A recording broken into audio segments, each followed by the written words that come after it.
Aromatic hydrocarbon মনে রাখতে হবে, অ্যারোমেটিক যৌগ, কোনো যৌগকে যদি অ্যারোমেটিক যৌগ হইতে হয়, ভালো করে শুনো, এগুলো লাগবে পরীক্ষাতে। কোনো যৌগকে যদি অ্যারোমেটিক যৌগ হইতে হয়, তাহলে ওখানে হাকেল সংখ্যক মানে 4n+2 সংখ্যক পাই ইলেকট্রন থাকতে হবে। কি থাকতে হবে?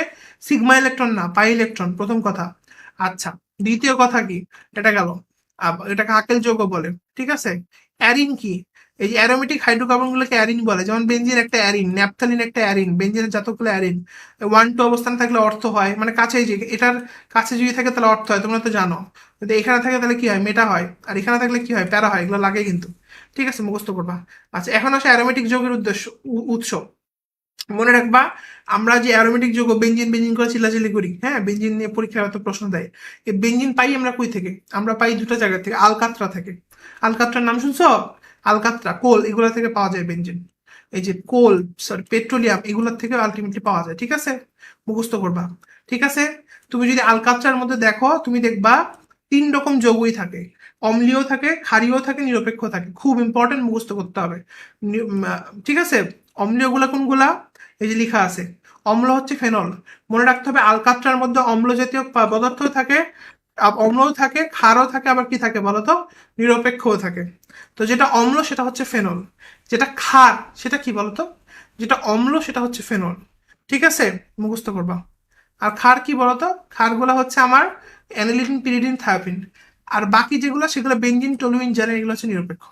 যেকোনো দুইটা মুখস্থ করো, ইম্পর্টেন্ট, পরীক্ষায় কিন্তু আসে। নিচের কোনটা আলকাতরা, নিচের কোন উপাদানটি অম্লীয়, আলকাতরা নিচের কোন উপাদানটি ক্ষারীয়, ইম্পর্টেন্ট। এগুলো মুখস্থ করা মানে হাতের ময়লা এগুলা। অম্ল হচ্ছে ফেনল, আর যদি নিরপেক্ষ পড়ো বেঞ্জিন, টলুইন, জারেন, বাকিটা ক্ষার।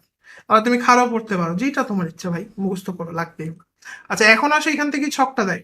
ও, আর আলকাতরা থেকে তুমি কেমনে এগুলা আংশিক মানে এগুলা পাবা? লঘু তেল, মধ্যম তেল, এগুলা হচ্ছে তুমি যদি অংশ কলাম ব্যবহার করো তাহলে তুমি পাবা। এবং কত তাপমাত্রায় পাতন করতে হবে? 400 ডিগ্রি সেলসিয়াস তাপমাত্রায়, মুখস্থ করতে হবে এগুলা। আচ্ছা, এখন আসে এইটা, এইটা মনে রাখা অনেক সোজা। এই ছকটা মনে রাখবা, লোম ভাসে। এই যে লোম ভাসে পিচ, লম ও ভাসে পিচ, কি মনে রাখবো? লম ও লোম ভাসে পিচ, মনে থাকবে। লতে কি? লঘু তেল হয়েছে, মতে কি? মধ্যম তেল, পতে কি? ভারী তেল, শতে কি? সবুজ, আর পতে কি? পিচ হয়েছে। তাহলে কি মনে রাখবো? লোম ভাসে পিচ, লতে লঘু তেল, মতে মধ্যম তেল, ভতে ভারী তেল, শতে সবুজ, আর পিচতে কি বলতো বাবা? পিচ। আমার কথা বুঝতে পারছো? মনে রাখো, লোম ভাসে পিচ, মনে থাকবে। খুব খুব খুব ইম্পর্টেন্ট। ওকে, নেক্সট যেটা আমরা জানবো সেটা হচ্ছে, নিচে আসো। এটা গেল। এখন এখানে আমাদের আর কি লাগবে? তাহলে যেগুলো আগে এগুলো মুখস্থ করলাম, এখন আমাদের যেটা লাগবে সেটা হচ্ছে এই তাপমাত্রাগুলা। এই তাপমাত্রা মনে রাখা অনেক সোজা। তুমি যদি সিরিয়ালটা মনে রাখবা, 171, 231, 271 আর 170। প্রথমটা হচ্ছে 170, ভালো করে খেয়াল করি, এগুলো অনেক সোজা, এগুলো নিয়ে পেঁচানোর কিছু নেই। প্রথমটা কত? 170। পরেরটা কত? 171। 171, তার নিচেরটা কত? 231। তার নিচেরটা কত? 271। 71 71, মাঝখানে 30, এটা মনে রাখা কোনো ব্যাপার?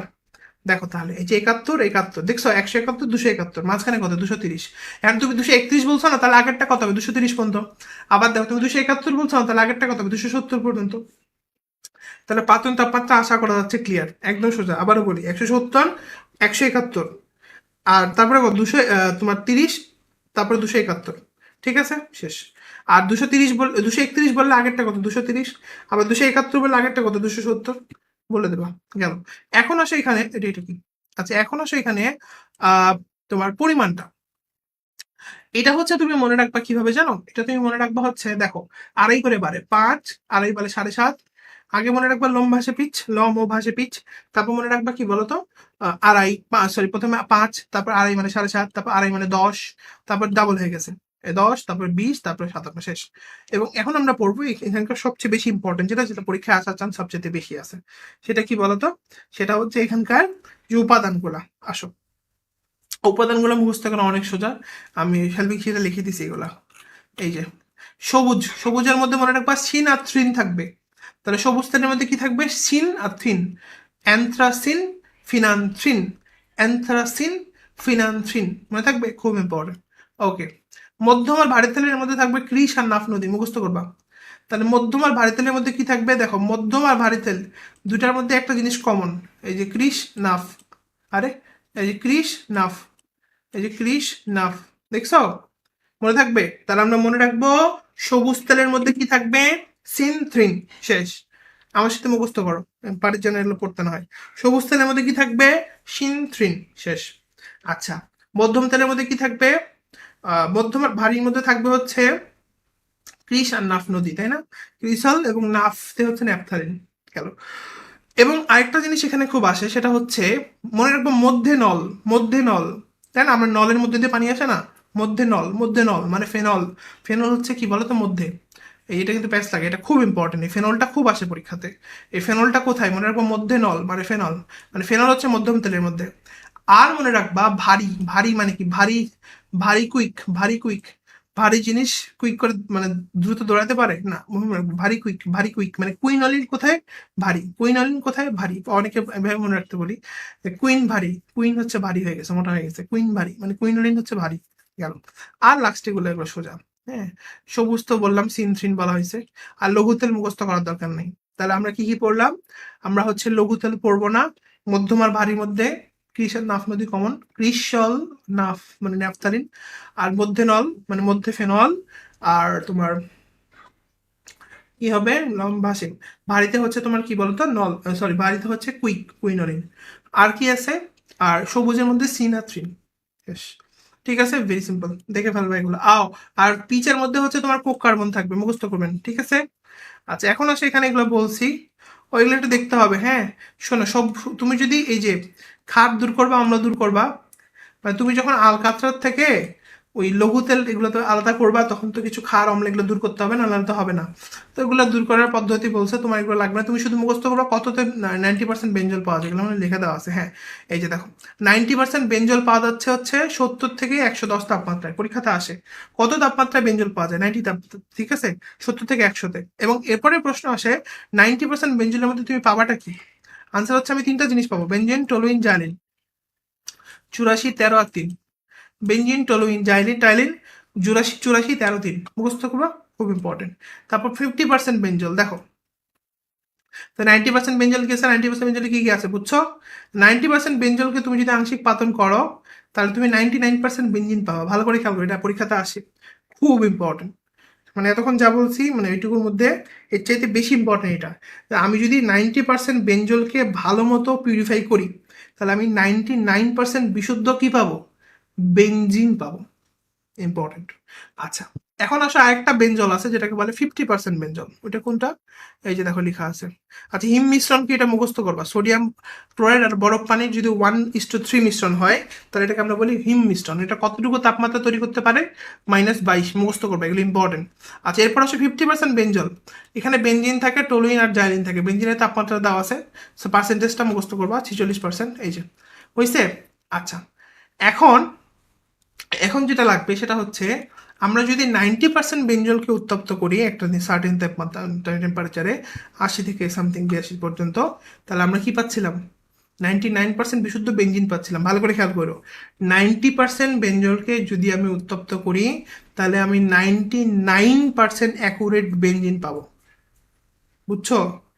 90% বেঞ্জলকে যদি উত্তপ্ত করি, তাহলে 99% অ্যাকুরেট বেঞ্জিন পাবো। কিন্তু আমি যদি 90% বেঞ্জল আর 50% বেঞ্জল দুটাকে একসাথে করে একটা সার্টেন টেম্পারেচার উত্তপ্ত করি, তাহলে আমি পাবো বিশুদ্ধ টলুইন, বেঞ্জিন না। এই যে 90% বেঞ্জল আর 50% বেঞ্জলকে যদি আমি 108 থেকে 110 উত্তপ্ত করি, তাহলে আমি পাবো টলুইন। বোঝা গেছে? দুইটা কিন্তু আলাদা জিনিস।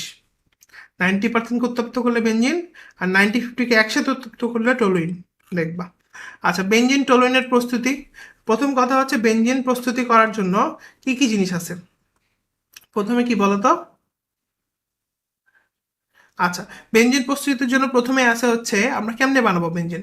আমরা বেঞ্জিন বানানোর জন্য এই যে তোমার প্রথমেই যেটা, এগুলো অনেকে বলে যে এগুলো পড়বো কিভাবে। প্রথম কথা হচ্ছে তোমাকে এখানে রিয়াকশনগুলো বুঝতে হবে আগে, হেডিংগুলো মুখস্থ করতে হবে।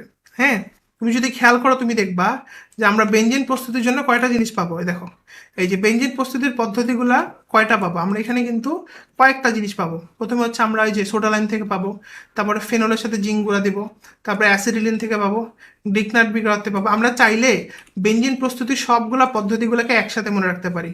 ঠিক আছে, এই যে ফাডা, আগলে রাখে, ঠিক আছে, ফাডা আগলে রাখে, ঠিক আছে। মনে রাখবো ওই যে বাচ্চা ফিডার আগলে রাখে না, তো ফিডার না, এটা হচ্ছে ফাদার, ঠিক আছে। ফাদার, ফাদার মানে কি বাবা না, তো ফাদার আগলে রাখে, ফাদার। হ্যাঁ, বাচ্চার ক্ষেত্রে কি ফিডার আর বাবার ক্ষেত্রে কি ফাদার, তো রাখবো ফাদার, ফাদার কি করে আগলে রাখে। ফতে ফেনল জিঙ্গুরার মিশ্রণ, ডতে ডায়োজোনিয়াম ক্লোরাইড, আতে অ্যাসিটিলিন, কতে গিগনাট বিকারক, আর লতে লবণ মানে বেঞ্জিক অ্যাসিড আর ওই যে সোডিয়াম লবণ, মনে পড়ে এগুলো থেকে। তাহলে মনে রাখবো ফেনল এবং জিঙ্কের গুঁড়া, এখান থেকে আমরা কিন্তু মেডিকেলের প্রশ্ন আসছিল অলরেডি, এই জিঙ্ক গুঁড়ার মিশ্রণ থেকে ফেনল বিজারিত হয়, তৈরি হয়, প্রচন্ড গুরুত্বপূর্ণ, তরল বেঞ্জিন পাওয়া যায়।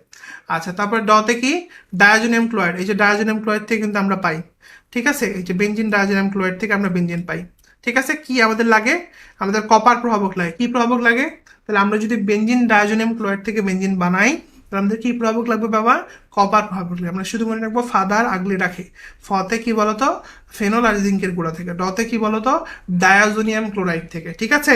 ডায়োজোনিয়াম ক্লোরাইডের ক্ষেত্রে কি প্রভাবক লাগবে, কপার প্রভাবক লাগবে, ফসফরিক অ্যাসিড লাগবে, দেখবো। আচ্ছা, আতে অ্যাসিড, এটা মেডিকেল আসছিল, অ্যাসিটিলিন থেকে বেঞ্জিন, মনে রাখতে হবে বেঞ্জিন হচ্ছে অ্যাসিটিলিনের পলিমার। মানে তুমি যদি অ্যাসিটিলিন মানে অ্যাসিটিলিন চিনো তো না, অ্যাসিটিলিন চিনো তো না, এই যে এটা কিন্তু অ্যাসিটিলিন, এই যে CH3 বন্ড C, এটা হচ্ছে অ্যাসিটিলিন, বুঝছো বাবা। এটাকে তুমি যদি পলিমার করো, ঠিক আছে, তাহলে তুমি হচ্ছে এরকম সুন্দর কিউট একটা বেঞ্জিন পাবা, ঠিক আছে। তো মনে রাখতে হবে যে আমরা অ্যাসিটিলিন থেকেও কিন্তু বেঞ্জিন পাই, প্রচন্ড গুরুত্বপূর্ণ, মেডিকেল আসছিল, এটা একদম ঠাড়া মুখস্থ, ঠিক আছে, খুব ইম্পর্টেন্ট। আচ্ছা, আমি যেটা বলতেছিলাম সেটা হচ্ছে যে কই, হ্যাঁ, সেটা হচ্ছে যে এই যে আমার যে অ্যাসিডিন থেকে বেঞ্জিন পাবো, এটা আমি কোথায় উত্তপ্ত পাঠাবো, লৌহ, এই যে উত্তপ্ত লৌহ নলের মধ্যে দিয়ে পাঠাবো, কত তাপমাত্রা, এই যে মেডিকেল আসছিল দেখছো, এই যে আয়রন প্রভাব, এগুলো সব মেডিকেল আসছিল। আচ্ছা, এই যে জিঙ্ক গোড়া মিষ্টি, এটাও আসছিল। আমরা যখন তোমাদের কোয়েশ্চেন ব্যাংক সলভ করাবো, তখন আমরা তোমাদেরকে এগুলো দেখাবো ইনশাল্লাহ, ঠিক আছে। আচ্ছা, আপাতত ফেজ 1 তো আমরা কোয়েশ্চেন ব্যাংক সলভ করাচ্ছি না, ফেজ 2 এগুলো আসবে, ঠিক আছে। আচ্ছা, তো আমি যেটা বলতেছিলাম তাহলে এটা বুঝছো। আর গিগনাট বিকারক, এটা এটা খুবই ইন্টারেস্টিং, হ্যাঁ। তুমি যদি গিগনাট বিকারকের মধ্যে, হ্যাঁ, যেমন অ্যারাইল ম্যাগনেসিয়াম হ্যালাইডের মধ্যে ফিনাইল ম্যাগনেসিয়াম মধ্যে পানি ঢেলে দাও, ঠিক আছে, তাহলে বেঞ্জিন তৈরি হবে, মনে মনে রাখবা। আর লাস্টে কি আছে, লবণ থেকে, এটা এটা খুব আসে পরীক্ষাতে, এই যে ডিকার্বক্সিলেশন বিক্রিয়া, মানে তুমি যদি সোডিয়াম বেঞ্জোয়েটের সাথে সোডা লাইম দাও, তাহলেও কিন্তু এই ডুমা বিক্রিয়া বা যেটাকে বলে ডিকার্বক্সিলেশন রিঅ্যাকশন, এখান থেকেও কিন্তু বেঞ্জিন তৈরি হবে, ঠিক আছে, ভালো করে পড়বা। তারপর হচ্ছে নিচে টলুইন প্রস্তুতি, ওরে বাপরে বাপ, দুইটা জিনিস পরীক্ষার জন্য মারাত্মক মারাত্মক মারাত্মক মারাত্মক ইম্পর্টেন্ট। একটা হচ্ছে উডস বিক্রিয়া, একটা হচ্ছে উডস ফিটিক। তোমার নাম ভুলে গেলেও সমস্যা নাই, কিন্তু এটা বলা যাবে না, ঠিক আছে। তাহলে মনে রাখবে একটা হচ্ছে উডস বিক্রিয়া, উডস, আর একটা হচ্ছে উডস ফিটিক, উডস ফিটিক। হুম, কি বলছিলাম, বলছিলাম তো যে উডস বিক্রিয়া আমরা কি তৈরি করবো, অ্যালকেন। কিন্তু উডস ফিটিং এর মধ্যে একটা আছে, দিয়ে মনে রাখবো আমরা টলুইন তৈরি করব। তাহলে উডস বিক্রিয়া কি তৈরি হবে, অ্যালকেন। কিন্তু উডস ফিটিক বিক্রিয়া কি তৈরি হবে বাবা, টলুইন তৈরি হবে, টলুইন তৈরি হবে, ঠিক আছে। খুবই খুবই খুবই ইম্পর্টেন্ট। আচ্ছা, গেল। এরপর আসো আমরা দেখবো,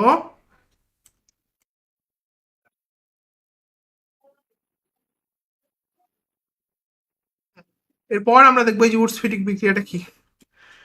এই যে ক্লোরোবেঞ্জিনকে আমি যদি সোডিয়াম সহ উত্তপ্ত করি, তাহলে হচ্ছে আমি টলুইন পাবো, এটা মনে রাখবা, এটা ইম্পর্টেন্ট। আচ্ছা, আর বেঞ্জিন থেকে টলুইন, ওরে বাপরে বাপ, প্রচন্ড, স্টার দাও, স্টার দাও বইয়ের মধ্যে, খুবই ইম্পর্টেন্ট, খুবই ইম্পর্টেন্ট। তুমি বেঞ্জিন থেকে টলুইন কেমনে বানাবা, মানে সোজা কথা, তোমাকে যদি বলে তুমি টলুইন কেমনে বানাবা বলো তো, তুমি বলবা আমি হচ্ছে টলুইন বানাবো উডস ফিটিক রিয়াকশনের মাধ্যমে, ক্লোরোবেঞ্জিনের সাথে সোডিয়াম দিবো, আমার তৈরি হয়ে যাবে টলুইন। কি তোমাকে যদি বলে বলো তো তুমি হচ্ছে বেঞ্জিন থেকে টলুইন কেমনে বানাবা, প্রচন্ড ইম্পর্টেন্ট, বেঞ্জিন থেকে টলুইন কেমনে বানাবা, তুমি বলবা ফিডেল ক্যাপ্ট অ্যালকাইলেশনের মাধ্যমে বানাবো, প্রচন্ড গুরুত্বপূর্ণ, ঠিক আছে, বলছি আমি একটা প্রথমেই। আচ্ছা, বেঞ্জিনের ক্ষেত্রে এগুলো বলা হয়েছে, এগুলো কিচ্ছু লাগবে না। ও, এখানে এখানে একটা কথা আছে, কথাটা হচ্ছে মনে রাখবা, লিখে দিই, এটা হচ্ছে বতে বেঞ্জিন, বতে বেয়াদব। কি বললেন, বতে বেঞ্জিন, বতে বেয়াদব। কেন বেয়াদব ভাই, বেঞ্জিন কি করছে, করছে কি করছে, বেঞ্জিনের মধ্যে ডাবল বন্ড আছে, কি আছে, ডাবল বন্ড আছে, আছে না। হ্যাঁ, বেঞ্জিনের মধ্যে আমরা যদি দেখি ডাবল বন্ড আছে না, আছে তো, এরকম দিয়ে এরকম দিয়ে এরকম ডাবল বন্ড আছে না, আছে। কিন্তু মজার বিষয় কি তুমি জানো, বেঞ্জিনের ডাবল বন্ড থাকা সত্ত্বেও ও ডাবল বন্ড যে বিক্রিয়াগুলো দেয়, যেমন ব্রোমিন দমন পরীক্ষা, এই বিক্রিয়াগুলো দেয় না। কি পরিমাণ বদমাইশ চিন্তা করো। তার মানে বেঞ্জিনের ডাবল বন্ড আছে থাকা সত্ত্বেও সে বেঞ্জিনের যে ডাবল বন্ড, মানে ডাবল বন্ড যুক্ত যে একটা যৌগ যে বিক্রিয়াগুলো দেয়, ও বিক্রিয়াগুলো দেয় না। এটা খুবই ইম্পর্টেন্ট। তো অসম্পৃক্ত যে যৌগগুলো আছে, ওরা ব্রোমিন দমন, বেয়ার পরীক্ষা, এগুলো সব দেয়। কিন্তু বেঞ্জিন নিজে অসম্পৃক্ত। অসম্পৃক্ত মানে কি, ডাবল বন্ড আছে, ডাবল বন্ড ট্রিপল বন্ড থাকলে ওই যৌগকে আমরা অসম্পৃক্ত যৌগ বলি। বেঞ্জিনের অসম্পৃক্ততা আছে, কিন্তু তা বিশেষ ধরনের, কিন্তু তা বিশেষ ধরনের, কিন্তু তা বিশেষ ধরনের। এই জন্য বেঞ্জিন কিন্তু কি করে না বলতো, ব্রোমিন দমন বিয়ার পরীক্ষা দেয় না। মারাত্মক ইম্পর্টেন্ট কথা। আচ্ছা, ওই জন্য বলছি বেয়াদব। আচ্ছা, তারপর হচ্ছে তোমার এই যে কি দেয়, প্রতিস্থাপন বিক্রিয়া দেয়, যেটা দেওয়ার কথা ছিল কি একক, যাদের সিঙ্গেল বন্ড থাকে ওদের দিচ্ছে কে, দিচ্ছে কি বলতো, প্রতিস্থাপন বিক্রিয়ার মতো। বুঝে গেছে? আচ্ছা, তাহলে এগুলো আমরা কিন্তু দেখব। ঠিক আছে। আচ্ছা, আর হচ্ছে এখান থেকে এগুলো লাগবে না। আচ্ছা, বেঞ্জিনের কিছু সংযোজন, হাইড্রোজেন সংযোজন কত তাপমাত্রায় মুখস্থ করবা। বেঞ্জিনে হ্যালোজেন সংযোজন করলে এই যে বেঞ্জিন হেক্সাক্লোরাইড তৈরি হয়, ঠিক আছে। বা গ্যামাক্সিন আর কি দেখবা, গ্যামাক্সিনের সংকেতটা পরীক্ষাতে অনেকবার আসছে। গ্যামাক্সিন তৈরিতে কি কি লাগে, সূর্যালোক লাগে, পরীক্ষাতে আসে। এগুলো মুখস্থ করতে হবে। ঠিক আছে, দেখবা ওজোন সংযোজন খুব ইম্পর্টেন্ট, মনে রাখবা। তুমি যদি বেঞ্জিনে ওজোন সংযোজন করো, তাহলে তৈরি হবে চুচু। এই চু আর এই চু, ওই চুচু। তাহলে মনে রাখতে হবে, এটা খুব আসে পরীক্ষাতে। বেঞ্জিনে তুমি যদি ওজোন সংযোজন করো, তাহলে চুচু তৈরি হবে। চুচু, চুচু মানে কি, চুচু মানে হচ্ছে গ্লাইওক্সাল। খুব ইম্পর্টেন্ট। ঠিক আছে। এবং মনে রাখতে হবে এটাকে ওজোনোলাইসিস বলে। এই ওজোনোলাইসিস বিক্রিয়ার মাধ্যমে আমরা দ্বিবন্ধনের অবস্থান জানতে পারি, কিন্তু সংখ্যা জানতে পারি না। প্রচন্ড প্রচন্ড প্রচন্ড গুরুত্বপূর্ণ। যে ওজোনালাইসিসের মাধ্যমে আমরা কি জানতে পারি, বা ওজোনায়ন বিক্রিয়ার মাধ্যমে আমরা কি জানতে পারি, দেখবা। আচ্ছা, বেঞ্জিনে ইলেকট্রোফিলিক প্রতিস্থাপন বিক্রিয়া আছে। ইলেকট্রোফিলিক প্রতিস্থাপন বিক্রিয়ার তিনটা নাম আছে, মনে রাখবা। হাসান, কি মনে রাখবা, হাসান। হেল্পিং শিটে মনে হয় লেখা আছে এগুলা। আচ্ছা, উডফিডিক টোলুইন বলছি, ফিডেল ক্রাফটেড টোলুইন বলছি এগুলা। আচ্ছা, বেঞ্জিন ইলেকট্রোফিলিক প্রতিস্থাপন হচ্ছে হাসান। হতে হ্যালোজিনেশন, সতে সালফোনেশন, নতে নাইট্রেশন। তার মানে বেঞ্জিনের ইলেকট্রোফিলিক প্রতিস্থাপন, বললাম না বেঞ্জিন বদমাইশ। ও দেওয়ার কথা ছিল কি, অসম্পৃক্ততার পরীক্ষা দেওয়ার কথা ছিল, তাই না? কিন্তু দেয় না, বলে সংযোজন সংযোজন বিক্রিয়া দেওয়ার কথা ছিল, দেয় না। ও দেয় প্রতিস্থাপন বিক্রিয়া। তাও কোন প্রতিস্থাপন বিক্রিয়া, ইলেকট্রোফিলিক প্রতিস্থাপন বিক্রিয়া। ঠিক আছে। তার তিনটার নাম কি কি, হাসান, হাতে হ্যালোজিনেশন, সতে সালফোনেশন, নাইট্রেশন। ঠিক আছে। আচ্ছা, তাহলে এগুলো করে ফেলবো। এখান থেকে হ্যালোজিনেশনের মাধ্যমে কি হয় দেখবা। হ্যালোজিনেশনে এই যে শুষ্ক অ্যালুমিনিয়াম ক্লোরাইড প্রচন্ড গুরুত্বপূর্ণ। শুষ্ক অ্যালুমিনিয়াম ক্লোরাইড এটা প্রচন্ড গুরুত্বপূর্ণ, ভালো করে পড়বা এগুলো। আচ্ছা, এটাকে হ্যালোজিনেশন বলে। তারপর এখানে কি তৈরি হয়, হেক্সাক্লোরোবেনজিন তৈরি হয়। এই হেক্সাক্লোরোবেনজিন আর বেনজিন হেক্সাক্লোরাইড দুটো কিন্তু আলাদা। C6H6Cl6 এটা হচ্ছে বেনজিন হেক্সাক্লোরাইড, কিন্তু হেক্সাক্লোরোবেনজিন হচ্ছে C6Cl6। ঠিক আছে, এটা ফাঞ্জিসাইড, মুখস্থ করতে হবে এগুলা। আচ্ছা, এগুলো দেখবা মোটামুটি। নাইট্রেশনের তাপমাত্রাটা পড়বা। বেঞ্জিনের নাইট্রেশনের তাপমাত্রা 60°C, ঠিক আছে। আচ্ছা, বেঞ্জিনের সালফোনেশনের তাপমাত্রা 100°C, মুখস্থ রাখবা, এগুলো মেডিকেল আসছে কিন্তু। বেঞ্জিনের বেশি তাপমাত্রা লাগে না, দুই একটা বলতেছি না, এগুলো মুখস্থ রাখবা। তাহলে বেঞ্জিনের কত, বেঞ্জিনের নাইট্রেশনের তাপমাত্রা কত, 60°C, ঠিক আছে। সালফোনেশনের কত, 100°C। এগুলো রাখবে। নিচে আসো, ফিডেল কার্ব বিক্রিয়াতে কি লাগে, এটাই পরীক্ষাতে আসে। আমাদের অ্যালুমিনিয়াম ক্লোরাইড লাগে, ঠিক আছে। আচ্ছা, ফিডেল কার্ব অ্যালকাইলেশনে বেঞ্জিন কি তৈরি করে, আনসার হচ্ছে টলুইন তৈরি করে। আর অ্যাসাইলেশনে কি তৈরি করে, আনসার হচ্ছে অ্যাসিটোফেনন তৈরি করে। এই দুটা জিনিস শুধু মনে রাখবা। ফিডেল অ্যালকাইলেশনে কি তৈরি করে, টলুইন তৈরি করে, সরি হ্যাঁ। আর অ্যাসাইলেশনে কি তৈরি করে বলতো, অ্যাসিটোফেনন তৈরি করে। মুখস্থ করতে হবে একটু শুধু, ঠিক আছে। আর কিচ্ছু লাগবে না এখানে। আচ্ছা, এই যে বললাম না, এটা পরীক্ষাতে অনেকবার আসছে, কিন্তু এটা যদি বোর্ড পরীক্ষার প্রশ্ন, খ নাম্বারের প্রশ্ন, কিন্তু এটা পরীক্ষায় আসে। ফিডেল কাপ বিক্রিয়া, হ্যালোজেনাস বিক্রিয়া কি ব্যবহার হয়, অনাদ্র অ্যালুমিনিয়াম ক্লোরাইড। প্রচন্ড গুরুত্বপূর্ণ, আর্দ্র বললে হবে না, শুষ্ক বা অনাদ্র বলতেই হবে অ্যালুমিনিয়াম ক্লোরাইড, নাহলে হবেই না। ঠিক আছে। আচ্ছা, অ্যারোমিটিসিটি। আচ্ছা, অ্যারোমিটিসিটি মানে যেটাকে আমরা বলি হাকেল নিয়ম, বা বললাম না হাকেল তত্ত্ব, ওইটাকে আমরা কি বলি বলতো, অ্যারোমিটিসিটি বলি। প্রচন্ড গুরুত্বপূর্ণ, কি বলি এটাকে, অ্যারোমিটিসিটি। এখন অ্যারোমিটিসিটি জিনিসটা আসলে কি, এটা পরীক্ষাতে আসে। ঠিক আছে, মনে রাখতে হবে। এখানে কয়েকটা শর্ত আছে।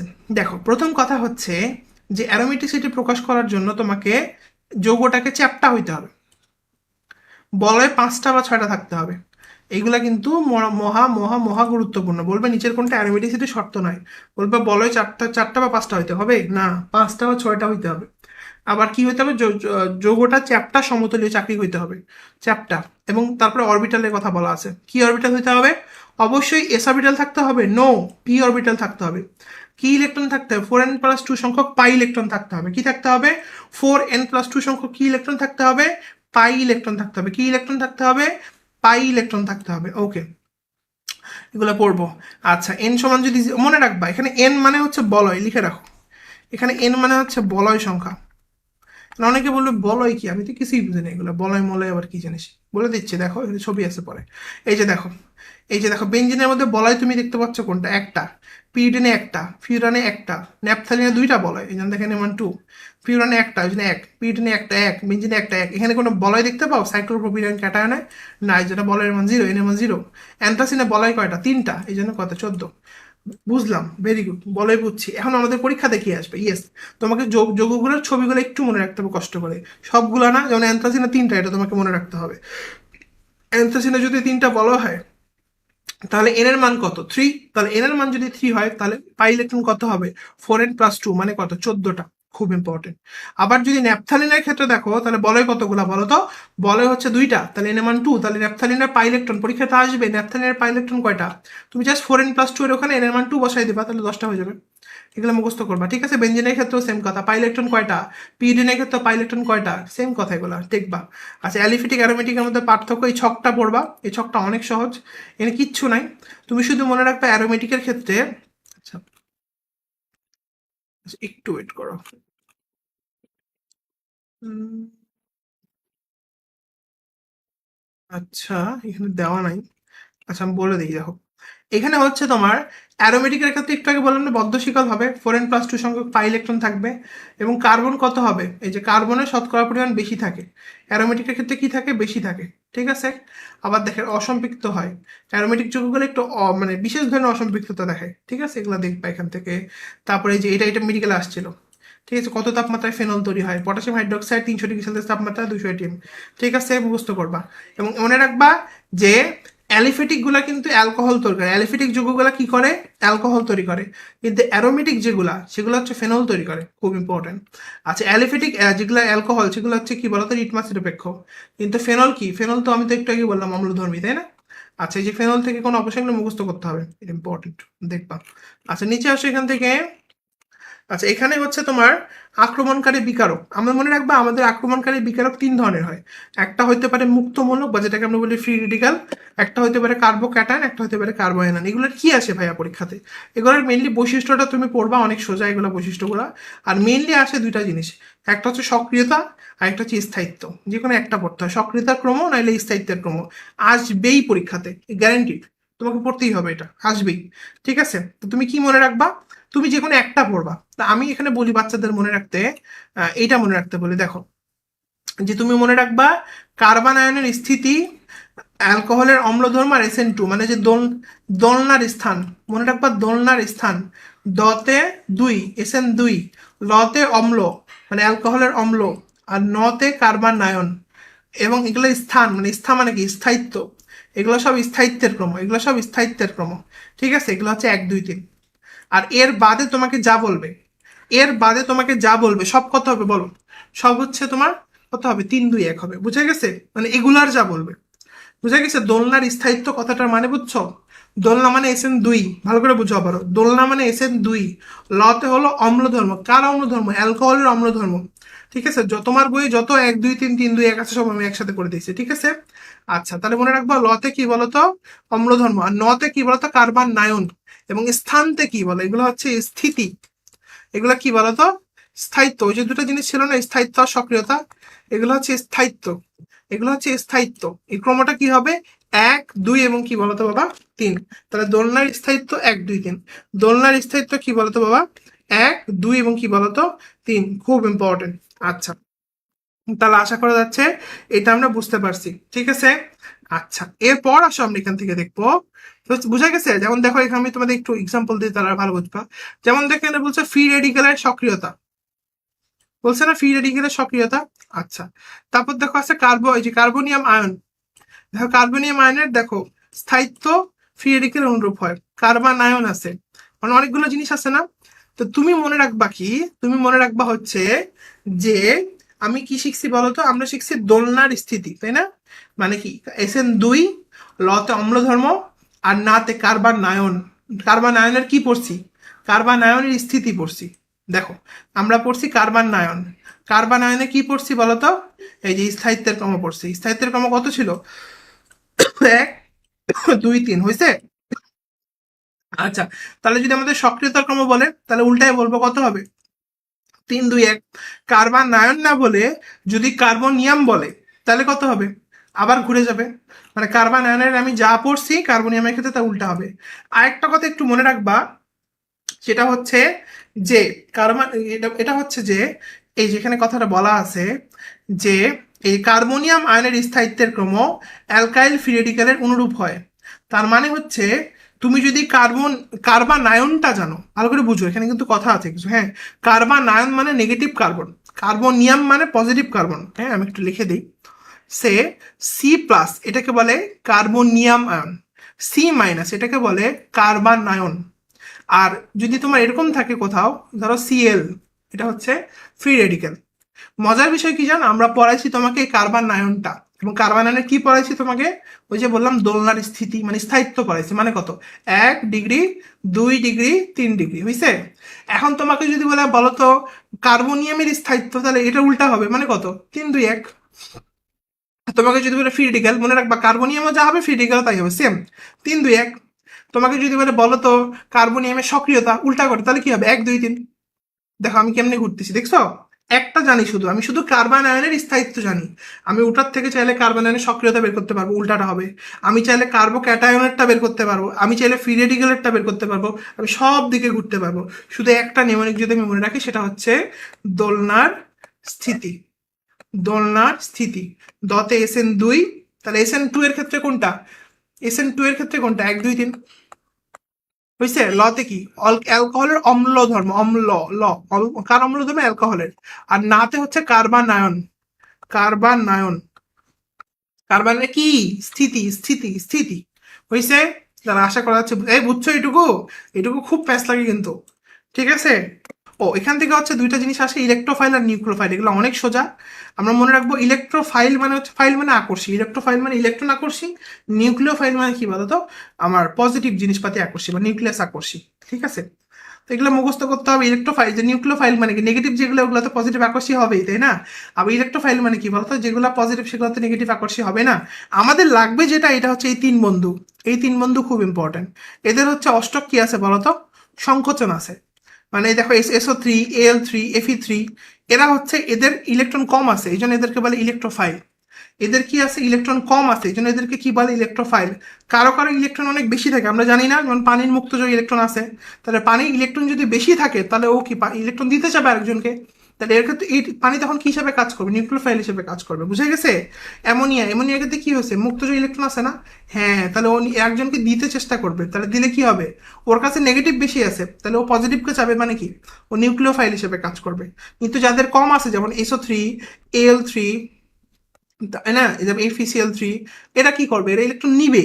হ্যাঁ না, দেখো 3 দুগুণে 6, লাস্টে 6টা করে ইলেকট্রন আছে, তাই না? অষ্টকে, অষ্টক সম্প্রসারণ মানে অষ্টক মানে পূর্ণ হয়নি।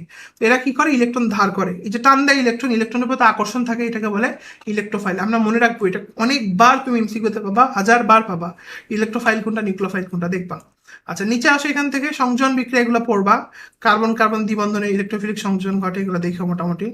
আচ্ছা, এই যে ইলেকট্রোফাইল বললাম না, এটা আসছিল, দেখো ডেন্টালে গত বছরে দিছিল। আচ্ছা এগুলো কিছু লাগবে না এখান থেকে। আচ্ছা পাই বন্ধনের শনাক্ত, আমরা যত বিক্রিয়া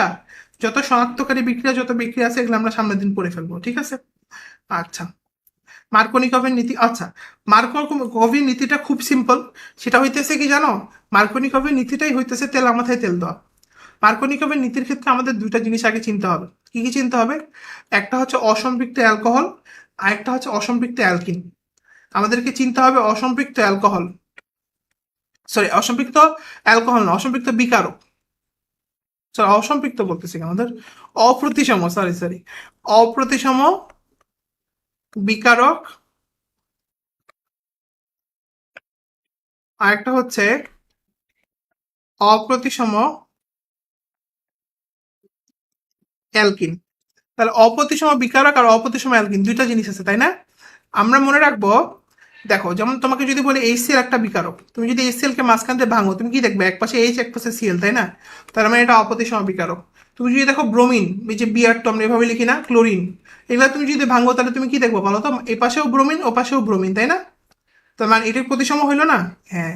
আবার ক্লোরিন তুমি যদি দেখো তাহলে ভাঙলে কি হবে? ক্লোরিন ক্লোরিন, তাহলে এটাও প্রতিসম হইলো না? হ্যাঁ। তাহলে মানে মনে রাখবা এগুলো সব প্রতিসম, তার মানে এগুলো বাদ। মার্কনিকমের নীতি দেখাইতে হইলে প্রথম কথা হচ্ছে অপ্রতিসম হইতে হবে, বিকারক অপ্রতিসম হইতে হবে। তাহলে বিকারক অপ্রতিসম, বুঝছো? অ্যালকিন কিভাবে অপ্রতিসম হয় এটা দেখাই, দেখো। যেমন ধরো সে তুমি ধরো এই যে এরকম কার্বন কার্বন ডাবল বন্ড দেখলা একটা, তুমি এখানে এরকম দেখছো, এখানে এরকম দেখছো, মাঝখানে যদি তুমি কাটো দেখো তো এ পাশেও যায় এ পাশেও তা না, সেম না? হ্যাঁ, তোমাকে যখনই পরীক্ষাতে একটা অ্যালকিন দিয়ে বলবে বলো তো এটা প্রতিসম না অপ্রতিসম, বা নিচের কোনটা অপ্রতিসম, তুমি জাস্ট মাঝখানে দাগ দেবা, দিয়ে দেখবা দুই পাশে একই রকম লাগে কিনা। যদি একই রকম লাগে তার মানে অপ্রতিসম, সরি প্রতিসম, আর যদি আলাদা লাগে তার মানে অপ্রতিসম। যেমন তোমাকে যদি আমি বলি 1 2 3 ডাবল বন্ড এখানে দাও, এখানে একটা হাইড্রোজেন দিলাম, এখানে দুইটা হাইড্রোজেন দিলাম, এখানে তিনটা হাইড্রোজেন দিলাম, বুঝছে? এখন দিয়ে আমি ধরো বললাম, তোমাকে বললাম এটা কি প্রতিসম না অপ্রতিসম বলো তো? তোমাকে যদি মাঝখানে আমি দাগ দিই, দেখো এই পাশে আলাদা এই পাশে আলাদা লাগে না? ইয়েস। তার মানে এটা হচ্ছে অপ্রতিসম। এটা কিন্তু মার্কনিকভের বিক্রিয়া দিবে। তাহলে মার্কনিকভের বিক্রিয়া কে দিবে বলো তো? যারা অপ্রতিসম তারা কিন্তু দিবে। ঠিক আছে? অপ্রতিসম যারা তারা কিন্তু কি করবে বলো? মার্কনিকভের রিয়াকশন দিবে। বোঝা গেছে আমার কথাটা? প্রতিসময়ের কিন্তু মার্কনিকভের রিয়াকশন দিবে না। মার্কনিকভের রিয়াকশনটা কি সেটাই তো বুঝলাম না। আচ্ছা, রিয়াকশনটা খুব সিম্পল। সেটা হচ্ছে অপ্রতিসম বিকারকের সাথে তুমি যদি অপ্রতিসম অ্যালকিনের বিক্রিয়া করাও, তাহলে যেটা হবে সেটা হচ্ছে এই হাইড্রোজেনটা আছে না, যেখানে হাইড্রোজেন বেশি থাকে ওইখানে ঢুকে যাবে।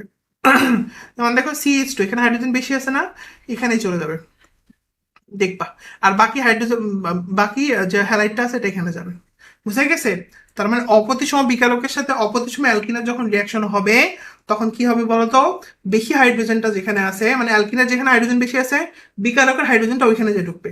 ওই যে তেলা মাথায় তেল, মানে যেখানে হাইড্রোজেন আছে ওইখানে হাইড্রোজেন আর ঢুকতেছে। ঠিক আছে, দ্যাটস ইট, মনে রাখবে এগুলা। তারপরে সেখানে বিপরীত মার্কনিক হবে উল্টা, মনে রাখবো বিপরীত মার্কনিক ক্ষেত্রে এটা খারাসের নীতি বলে, পারক্সাইড ফলাফল দেখা যায়, শুধু HBr এর ক্ষেত্রে প্রযোজ্য হয়, মুখস্থ করে এগুলো। আচ্ছা, এখান থেকে জেনে নাও কিছু কথা বলা আছে এগুলো মুখস্থ করতে হবে, ঠিক আছে? দেখবা। আচ্ছা, এখন আসো ওজনের সময় অ্যালকিনের কিছু বিক্রিয়া, মানে অ্যালকিনের ওজন নির্দেশন যদি তুমি করো তাহলে কি হবে, ইম্পর্টেন্ট। আচ্ছা, তুমি মনে রাখবা যে আমরা যদি অ্যালকিনের ওজোনাইজেশন করি, যেমন বিউটিন 1 এটাকে যদি আমি ওজোনাইজেশন করি, এটা খুব ইম্পর্টেন্ট কিন্তু দেখো, আমি যদি বিউটিন 1 কে ওজোনাইজেশন করি তাহলে আমি কি করবো জানো? মাঝখান দিয়ে কেটে দেবো। আমি তোমাকে একটু আগেই বললাম না যে তুমি একটা অ্যালকিন প্রতিসম নাকি অপ্রতিসম বোঝার জন্য কি করবা? মাঝখান দিয়ে কেটে দেবা। হুম। তো সেম ভাবে তুমি যখন আমাকে একটা অ্যালকিন দিয়ে বলবে যে বলো তো এটাকে যদি আমি ওজোনাইজেশন করি তাহলে আমার কি কি তৈরি হবে, তোমাকে যদি একটা অ্যালকিন দিয়ে বলে যে যদি আমি এটাতে ওজোনাইজেশন করি তাহলে আমার কি কি তৈরি হবে, তুমি কি বলবা? তখন তুমি যেটা করবা ওটার মাঝখানে একটা দাগ দিবা। ঠিক আছে, প্রথম কথা দাগ দিয়ে তুমি দেখলা এ পাশে তিনটা কার্বন আছে, 1 2 3টা কার্বন, আর এই পাশে একটা কার্বন আছে, ভেরি গুড। তারপর তুমি দেখলা এ পাশের কার্বনের মধ্যে একটা হাইড্রোজেন আছে, কি আছে? হাইড্রোজেন আছে। এ পাশের কার্বন যেটা মানে একদম দ্বিবন্ধনের সাথে কানেক্টেড যে কার্বন, ওখানেও হাইড্রোজেন আছে, ভেরি গুড। তার মানে আমি দেখতে পাচ্ছি দ্বিবন্ধনের দুই পাশে যে দুটা কার্বন আছে ওই দুইটা কার্বনই হাইড্রোজেন আছে। ঠিক আছে, দুইটা কার্বনে যেহেতু হাইড্রোজেন আছে ওই জন্য কি হবে বলতো? এটা এটা হচ্ছে তোমার, এখানে তৈরি হবে একটা অ্যালডিহাইড, 3 কার্বন বিশিষ্ট অ্যালডিহাইড, যেটাকে আমরা বলি প্রোপানেল। আর এখানে তৈরি হবে 1 কার্বন বিশিষ্ট অ্যালডিহাইড, যেটাকে আমরা বলি মিথানেল। That's it. আর লিটারালি তোমার কোনো বিক্রিয়াই করতে হচ্ছে না এখানে, আমার কথা বোঝা গেছে? তাহলে তুমি কি করবা বলো তো এখন থেকে? তুমি হচ্ছে তোমাকে যে অ্যালকিনটাই দেওয়া হবে ওটা মাঝখান দিয়ে চিট দিবা, মানে ভাগ করবা। ভাগ করে তুমি দেখবা ডাবল বন্ডের দুই পাশে যে দুটা কার্বন আছে ওইখানে হাইড্রোজেন আছে কি নাই। যদি হাইড্রোজেন থাকে তাহলে অ্যালডিহাইড তৈরি হবে, আর যদি হাইড্রোজেন না থাকলে, লিখে রাখো এগুলো ইম্পর্টেন্ট, যদি হাইড্রোজেন থাকে তাহলে অ্যালডিহাইড তৈরি হবে, আর যদি হাইড্রোজেন না থাকে তাহলে অ্যালকিন তৈরি হবে। প্রথম কথা।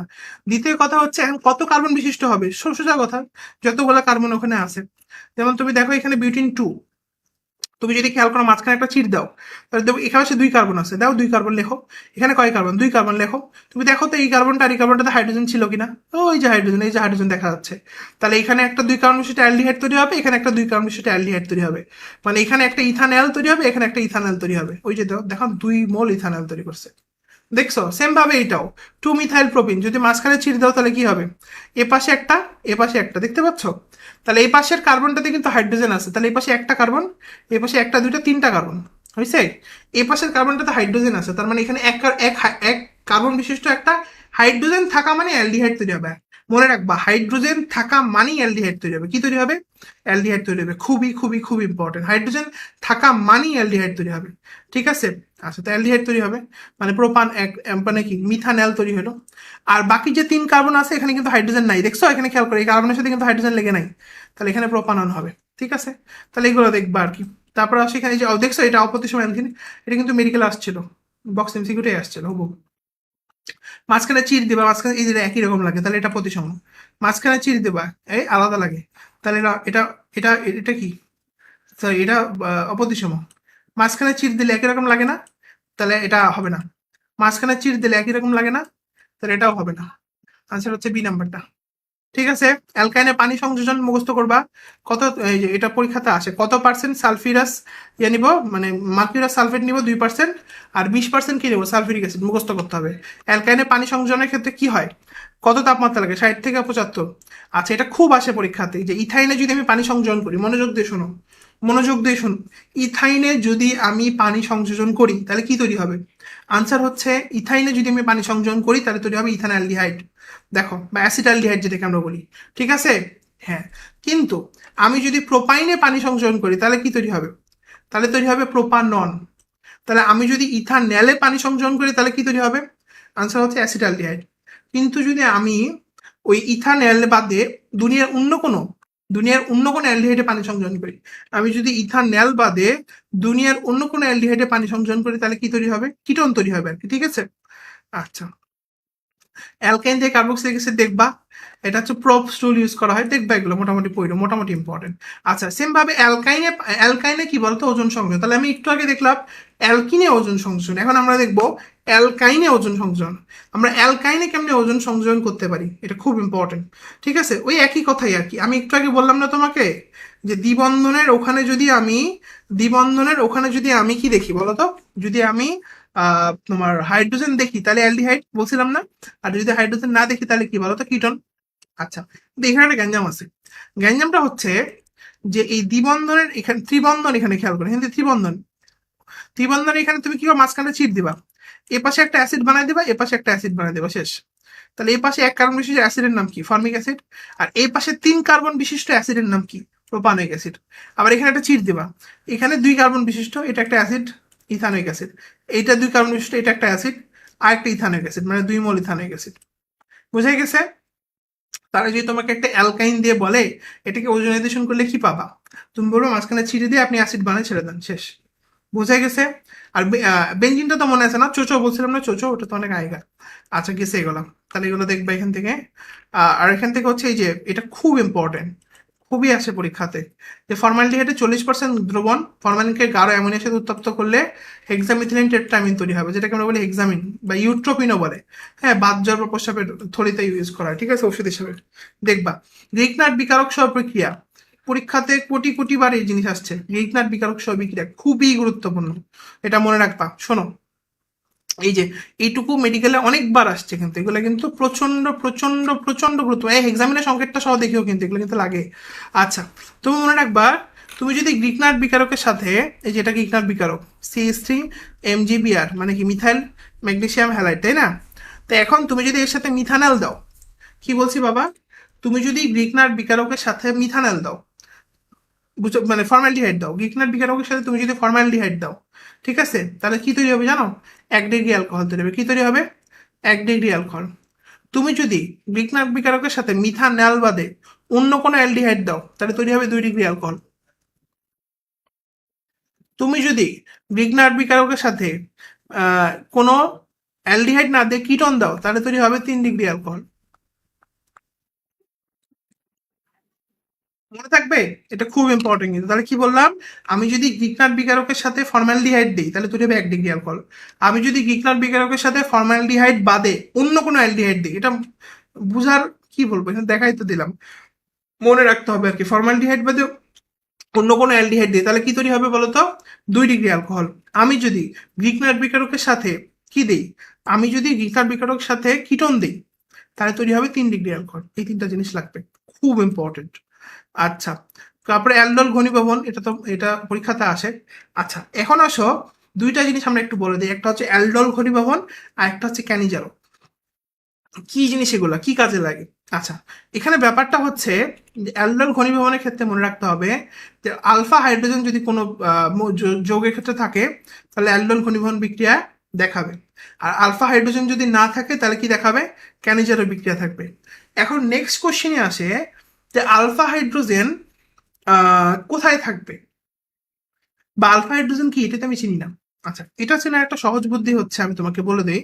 আলফা হাইড্রোজেন চেনার সহজ বুদ্ধি হচ্ছে যে তুমি যে কোনো একটা যৌগ নাও, হ্যাঁ, যেমন ধরো তোমাকে আমি বললাম যে ধরো তোমাকে আমি বললাম CH3 CO CH3। হ্যাঁ, এখন তোমাকে বললাম এখানে কি আলফা হাইড্রোজেন আছে কিনা।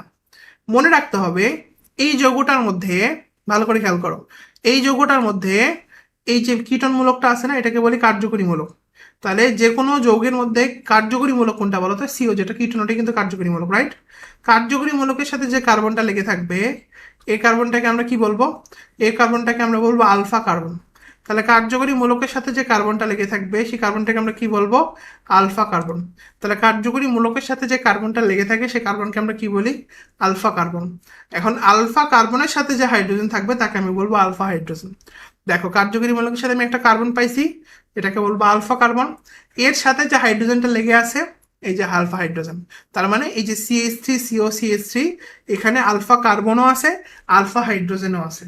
বুঝা গেছে? আমি আরো এক্সাম্পল দেখে তাহলে আরো ক্লিয়ার হবে। যেমন ধরো তোমাকে আমি বললাম কি বলা যায়, যেমন ধরো এই যে এই এক্সাম্পলটাই, যেমন দেখো ট্রাইমিথাইল অ্যাসিটালডিহাইড। হ্যাঁ, যেমন ধরো ট্রাইমিথাইল অ্যাসিটালডিহাইড মানে কি জানো, ট্রাইমিথাইল অ্যাসিটালডিহাইড মানে হচ্ছে এই যে CH3, তার সাথে তিনটা তিনটা CH3, আর এখানে একটা C আছে অ্যান্ড CHO আছে, ঠিক আছে?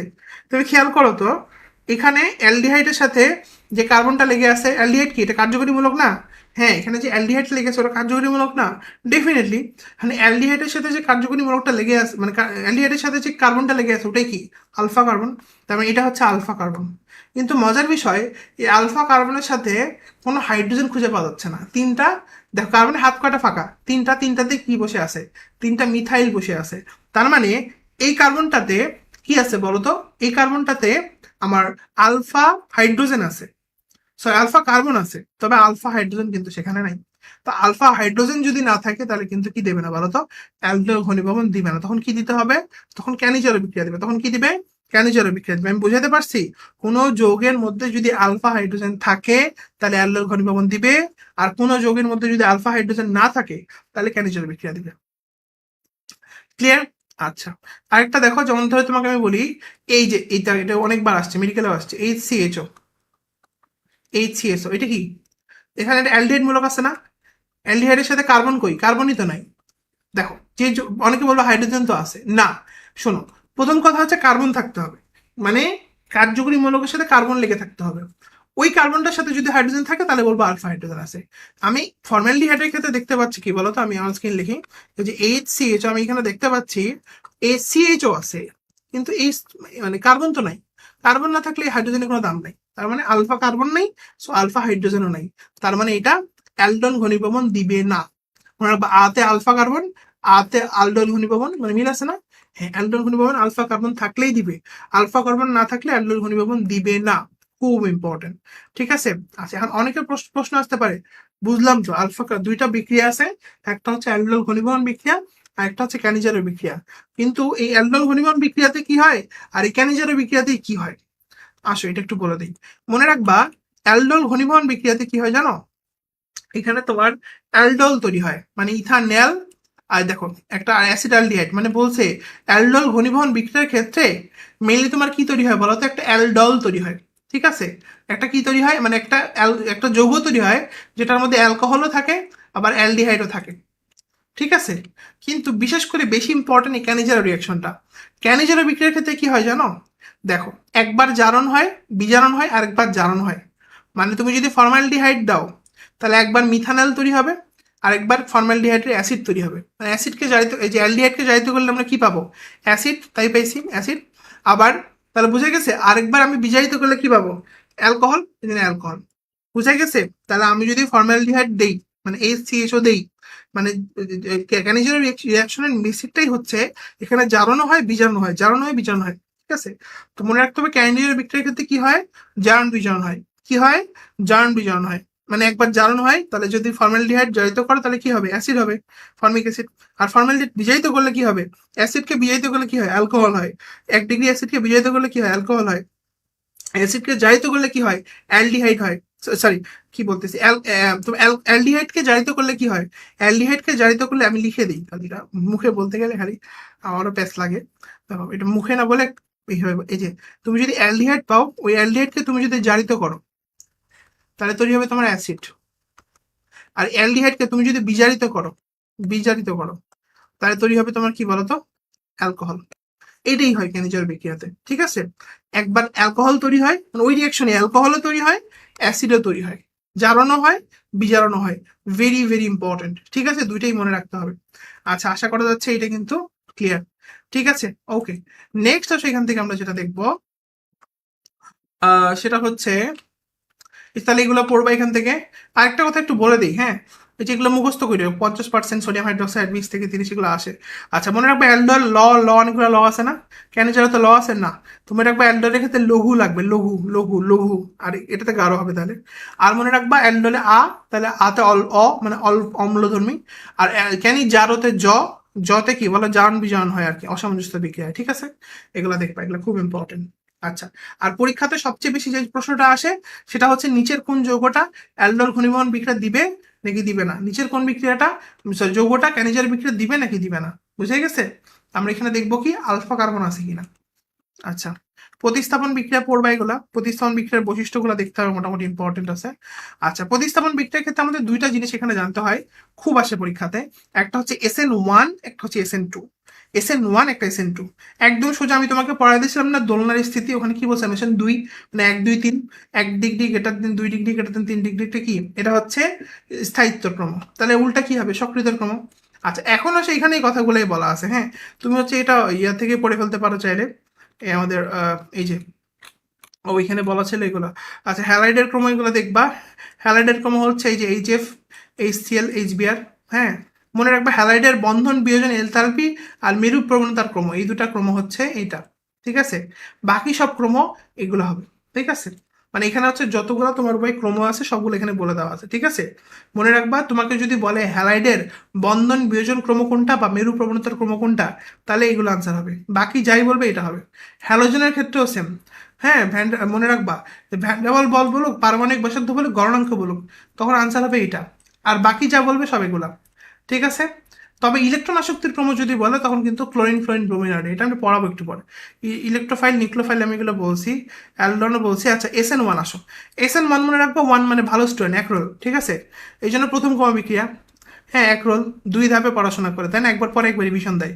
তাহলে প্রথম ক্রম বিক্রিয়া, 2 ধাপে বিক্রিয়াটা হয়। পরীক্ষা হয় কোনো জটিলতায় পড়ে না, তাই না? পড়াশোনা করে গেলে পরীক্ষা হলে কোনো জটিলতা হবে না, জটিলতা সৃষ্টি হয় না, আশেপাশে তাকায় না, মানে এর জ্যামিতিক অবস্থান পরিবর্তন হয় না, অন্যের প্রতি আকর্ষণ খুব কম, মানে নিউক্লিওফাইলের প্রতি আকর্ষণ খুব কম।